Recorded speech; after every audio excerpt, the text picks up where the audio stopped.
ಇನ್ನು ಪಹಲ್ಗಾಮ್ ದಾಳಿಗೆ ಪ್ರತೀಕಾರವಾಗಿ ಭಾರತ ಬಹಳ ಯಶಸ್ವಿಯಾಗಿ ಆಪರೇಷನ್ ಸಿಂಧೂರನ್ನ ನಡೆಸಿದೆ. 9 ಉಗ್ರ ನೆಲೆ 100 ಉಗ್ರರನ್ನ ಸದೆ ಬಡಿದಿರೋದಾಗಿ ಸೇನೆ ಇವತ್ತು ಬಹಳಷ್ಟು ಸಾಕ್ಷಿಗಳನ್ನ ಮುಂದಿಟ್ಟು ಹೇಳ್ಕೊಂಡಿದೆ. ಹಾಗಾದ್ರೆ ಸೇನೆ ಇವತ್ತು ಪ್ರಸ್ತಾಪ ಮಾಡಿರುವಂತಹ ವಿಚಾರಗಳು ಏನೇನು ಬನ್ನಿ ನೋಡೋಣ.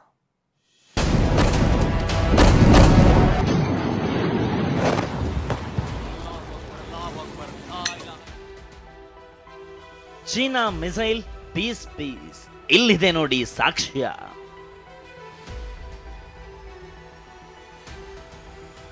ಟರ್ಕಿ ಡ್ರೋನ್ಗಳ ರೆಕ್ಕೆ ಕಟ್ ಸಾಕ್ಷ್ಯ ನೀಡಿದ ಸೇನೆ.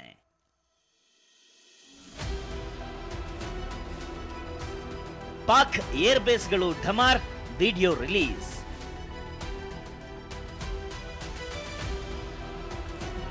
ಪ್ರತೀಕಾರಕ್ಕೆ ಪುರಾವೆ, ಒಂದೊಂದು ದಾಳಿಗೂ ಸಾಕ್ಷ್ಯ. ಚೀನಾ ಮಿಸೈಲ್ ಬಂದರೂ ಬಿಡ್ಲಿಲ್ಲ, ಟರ್ಕಿ ಡ್ರೋನ್ ನುಗ್ಗಿದ್ರು ಜಗ್ಗಲಿಲ್ಲ. ಪಾಕಿಸ್ತಾನ ಬಿಟ್ಟ ಎಲ್ಲ ಅಸ್ತ್ರಗಳನ್ನ ನುಚ್ಚು ನೂರು ಮಾಡಿದ ಭಾರತೀಯ ಸೇನೆ ಎಲ್ಲದಕ್ಕೂ ಸಾಕ್ಷ್ಯ ಒದಗಿಸಿದೆ. ಇವತ್ತು ಮತ್ತೊಮ್ಮೆ ಸುದ್ದಿಗೋಷ್ಠಿ ನಡೆಸಿದ ಭಾರತೀಯ ಸೇನೆ ಯಶಸ್ವಿ ಆಪರೇಷನ್ ಸಿಂಧೂರದ ವಿಡಿಯೋ ಪ್ರದರ್ಶಿಸಿದ್ದಾರೆ.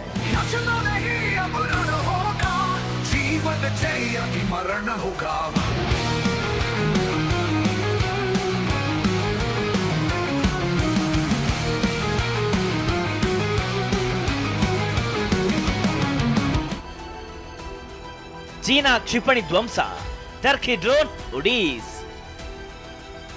ದೇಶದ ಮುಂದೆ ಸಾಕ್ಷ್ಯ ತೆರೆದಿಟ್ಟ ಭಾರತೀಯ ಸೇನೆ. ಏಪ್ರಿಲ್ 22 ಪಹಲ್ಗಾಮ್ ನರ್ಮೇದ 26 ಪ್ರವಾಸಿಗರ ಹತ್ಯೆ. ಈ ಹತ್ಯೆಗೆ ಪ್ರತೀಕಾರವಾಗಿ ನಡೆದಿದ್ದೇ ಆಪರೇಷನ್ ಸಿಂಧೂರ. ಪಾಕಿಸ್ತಾನ ವಿರುದ್ಧ ಮಿಂಚಿನ ಕಾರ್ಯಾಚರಣೆ ನಡೆಸಿದ ಭಾರತೀಯ ಸೇನೆ 9 ಉಗ್ರ ನೆಲೆಗಳನ್ನ ಧ್ವಂಸ ಮಾಡಿದೆ. 100 ಉಗ್ರರ ಹುಟ್ಟಡಗಿಸಿದೆ. 40 ಪಾಕ್ ಸೈನಿಕರ ಕಥೆ ಮುಗಿಸಿದೆ. ಆದರೆ ಭಾರತದ ಮೇಲೆ ದಾಳಿ ಮಾಡಿದ್ವಿ, ಕದನ ವಿರಾಮ ನಮ್ಮ ಪಾಲಿನ ದಿಗ್ವಿಜಯ ಅಂತ ಜಂಬ ಕೊಚ್ಚಿಕೊಳ್ಳುತ್ತಿದ್ದ ಪಾಕಿಸ್ತಾನ ಮತ್ತು ಮುಂದಿನ ದಿನಗಳಲ್ಲಿ ಸಾಕ್ಷ್ಯ ಕೇಳಬಹುದಾದಂತವರಿಗೆ ಭಾರತೀಯ ಸೇನೆ ಸಾಕ್ಷ್ಯ ಕೊಟ್ಟಿದೆ. ಚೀನಾ ನಿರ್ಮಿತ PL-15 ಮಿಸೈಲ್ ಹೊಡೆದು ಹಾಕಿದ್ದಕ್ಕೂ ಸಾಕ್ಷ್ಯ ಒದಗಿಸಿದ್ದಾರೆ. Some of the results achieved in countering the enemy threat vectors over the last week are now being shown on the screen. Shown on the screen is the probable enemy PL-15 missile, which is of Chinese origin. This missile has missed its target and you can see the pieces. ಇನ್ನು Turkey drone ಸೇರಿ ಪಾಕಿಸ್ತಾನ ಹಾರಿಸಿದ ಎಲ್ಲಾ ರೀತಿಯ ಡ್ರೋನ್ಗಳನ್ನ ಹೊಡೆದುರುಳಿಸಿದ್ದಾಗಿ ಸೇನೆ ಸಾಕ್ಷ್ಯ ಕೊಟ್ಟಿದೆ.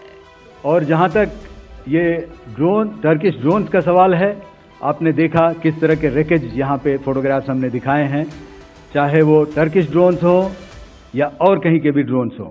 हमारे counter US systems, हमारे ट्रेन्ड एयर डिफेंस ऑपरेटर्स पूरी तरह सक्षम हैं. ಪಾಕಿಸ್ತಾನದ ನೂರ್ ಖಾನ್ ಏರ್ ಬೇಸ್, ರಹೀಮ್ ಯಾರ್ ಏರ್ ಬೇಸ್ ಗಳನ್ನ ಹೇಗೆ ಛಿದ್ರ ಮಾಡಿದ್ದೇವೆ ಅನ್ನೋದನ್ನ ಸಾಕ್ಷಿ ಸಮೇತ ಜಗತ್ತಿನ ಮುಂದಿಟ್ರು. From the open source are now being shown to you on the screen. In fact, 2 of them. This is the strike on the Noor Khan air base, and this is the aftermath of our strike at Rahim Yar Khan air base. You can see the massive crater that it has left on its runway. And you can see the pinpoint accuracy of our weapons. ಇನ್ನು ಸುದ್ದಿಗೋಷ್ಠಿಯಲ್ಲಿ ಮಾತನಾಡಿದ DGMO lieutenant general Rajiv Ghai, Pahalgam ಮೇಲೆ ದಾಳಿ ಮಾಡಿದಾಗಲೇ ಪಾಕ್ ಉಗ್ರರ ಪಾಪದ ಕೊಡ ತುಂಬಿತ್ತು ಅಂದ್ರು. जम्मू सेक्टर में शिव खोरी मंदिर को जाते हुए यात्री और इस साल अप्रैल में पहलगाम में मासूम पर्यटक इस खतरनाक ट्रेंड के विशेष उदाहरण हैं. पहलगाम तक पाप का ये घड़ा भर चुका था.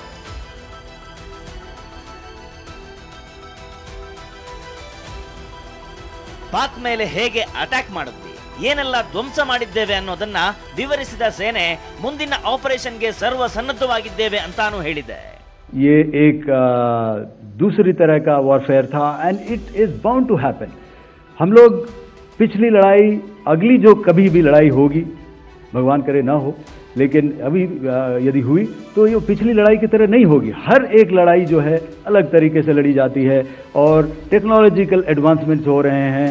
हम भी उस एडवांसमेंट के हिस्सा हैं, हमारे एडवर्सरीज भी हिस्सा हैं. So it is a cat and mouse game. ಭಾರತೀಯ ಸೇನೆ ಪಾಕಿಸ್ತಾನದ ನೆಲದಲ್ಲಿ ತಾನಿಟ್ಟ ಗುರಿಯನ್ನ ಯಶಸ್ವಿಯಾಗಿ ಧ್ವಂಸ ಮಾಡಿದೆ. ಈ ಮೂಲಕ ಮತ್ತೆ ಕೆಣಕಿದ್ರೆ ತಕ್ಕ ಶಾಸ್ತಿ ನಿಶ್ಚಿತ ಅನ್ನೋ ಎಚ್ಚರಿಕೆ ಸಂದೇಶ ರವಾನಿಸಿದೆ. Bureau report, TV9.